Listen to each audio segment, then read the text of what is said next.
मैं डॉक्टर सुभाष चंद्र श्री गोविंद सिंह गुर्जर राजकीय महाविद्यालय नसीराबाद के ई कंटेंट लेक्चर में आपका स्वागत करता हूं। आज हम बात करेंगे यूरोप की मिट्टियां।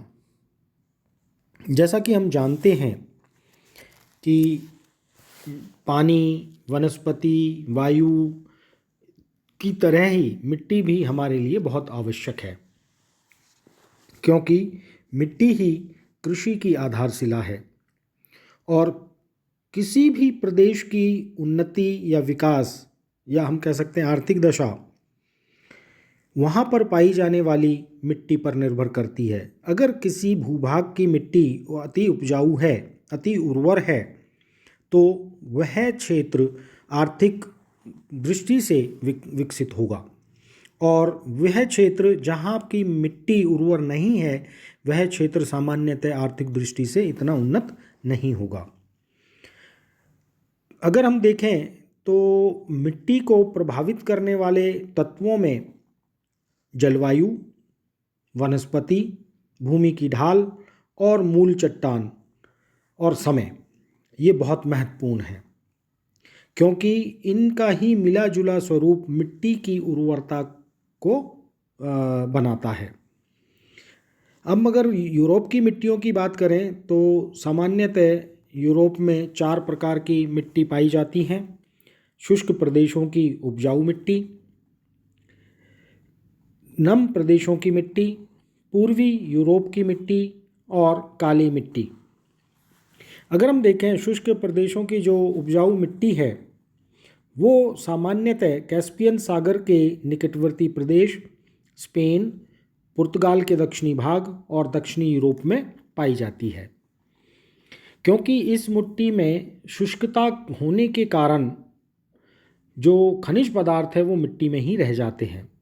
इस कारण से ये मिट्टी उपजाऊ बनी रहती है। दूसरी है नम प्रदेशों की मिट्टी। हालांकि जो नम प्रदेशों की मिट्टी है वो शुष्क प्रदेशों की मिट्टी की तुलना में कम उपजाऊ है, लेकिन जहाँ जहाँ पर भी नदी घाटियाँ हैं या डेल्टा हैं वहाँ पर ये मिट्टी बहुत उपजाऊ है और ये कांप मिट्टी कहलाती है। जो पूर्वी यूरोप की मिट्टियाँ हैं वो महाद्वीपीय जलवायु होने के कारण और वहाँ पर केवल वोल्गा नदी है जो बहुत लंबी है और वो नदी कैस्पियन सागर में अपनी मिट्टी कैस्पियन सागर में डालती है, तो पूर्वी यूरोप की मिट्टियाँ भी सामान्य उपजाऊ हैं। चौथा है काली मिट्टी का प्रदेश। ये बहुत उपजाऊ प्रदेश है, दक्षिणी रूस में ये पाया जाता है। अगर हम देखें तो ये जो क्षेत्र है काली मिट्टी का, इसमें मिट्टी का रंग काला ह्यूमस अधिक होने के कारण हो गया है। अर्थात हम कह सकते हैं कि जो काली मिट्टी का क्षेत्र है वह यूरोप की सबसे अधिक उपजाऊ क्षेत्र है, क्योंकि वहाँ पर वनस्पति का अंश जो है वो अधिक पाया जाता है। इन 4 भागों के अलावा कुछ विद्वान यूरोप की मिट्टियों को 8 भागों में बांटते हैं, जो इस प्रकार हैं कि टुंड्रा प्रदेश की मिट्टी या टुंड्रा मिट्टियाँ। इस प्रकार की मिट्टी उत्तरी ध्रुव सागर के तट पर पाई जाती है। जैसा कि हम जानते हैं जो टुंड्रा प्रदेश है वो हिममंडित प्रदेश है, हमेशा वहाँ पर बर्फ़ जमी रहती है। इस कारण से जो मृदा है वो स्थायी रूप से जमी रहती है और इस कारण से वहाँ पर कुछ भी उत्पन्न नहीं किया जा सकता। इन मिट्टियों का जो रंग है वो भूरे रंग का होता है। इनमें फेरस ऑक्साइड की अधिकता पाई जाती है और इस प्रकार की मिट्टियाँ उत्तरी ध्रुव सागर के तट के साथ साथ जो यूरोप के उच्च पर्वतीय प्रदेश हैं वहाँ पर भी पाई जाती है। दूसरा है पॉडजॉल। जो टैगा क्षेत्र है जो कि टुंड्रा प्रदेश के दक्षिण में स्थित है वहाँ पर पॉडजॉल मिट्टियाँ पाई जाती हैं। तो यूरोप में जो टैगा के अंतर्गत नॉर्वे से पूर्व की और यूराल तक का क्षेत्र आता है।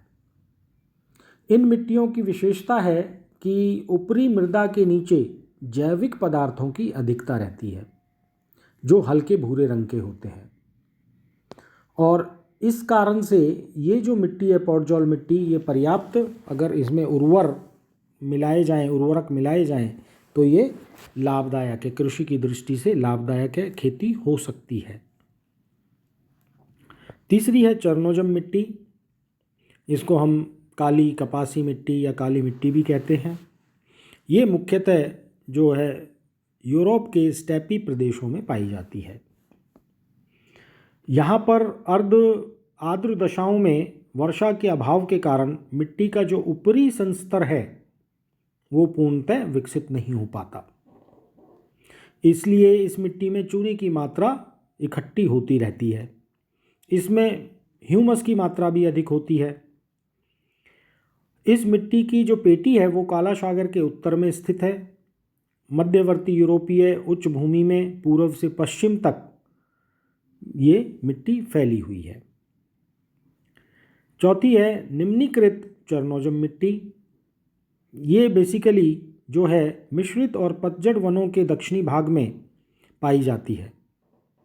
इसमें जो है ये मिट्टी बहुत उपजाऊ है। इस मिट्टी में पॉडजॉल मिट्टी के गुण पाए जाते हैं और इसका जो विस्तार है वो चरनोजम मिट्टी के सहारे इसके उत्तर की ओर, दक्षिण पश्चिम से उत्तर पूर्व की ओर है और हंगरी बेसिन में है। पांचवी जो मिट्टी है वो है अखरोट रंग की मिट्टी। जो ये मिट्टी है, इस प्रकार की मिट्टी जो है वो सुदूर पूर्वी यूरोप, स्पेन, हंगरी और काला सागर के पश्चिमी तट पर पाई जाती है। स्पेन के जो स्टेपी प्रदेश हैं उनमें भी इसी प्रकार की मिट्टी का विस्तार है। ये मिट्टी उर्वर है और इन क्षेत्रों में जो है खेती भी की जाती है, अर्थात कृषि के लिए ये मिट्टी उपयुक्त है। छठी मिट्टी है भूरी पॉडजॉल मिट्टी। ये मिट्टी दक्षिणी पूर्वी इंग्लैंड, मध्यवर्ती यूरोप के मैदान का पश्चिमी भाग और पो नदी के बेसिन में पाई जाती है।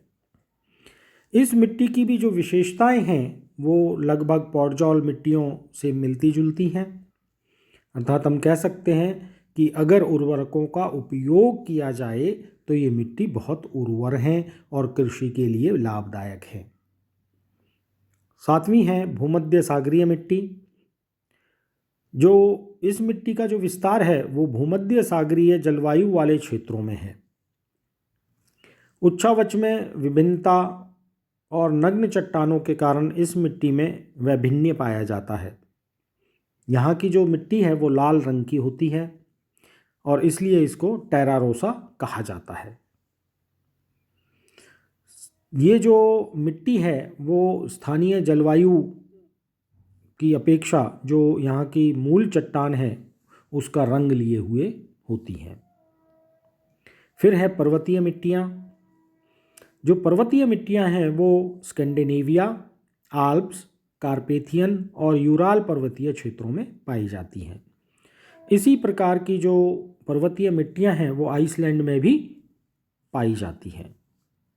तो इस तरह हम देखते हैं कि यूरोप में अलग अलग क्षेत्रों में जलवायु और धरातलीय विभिन्नता के कारण अलग अलग प्रकार की मिट्टियाँ पाई जाती हैं।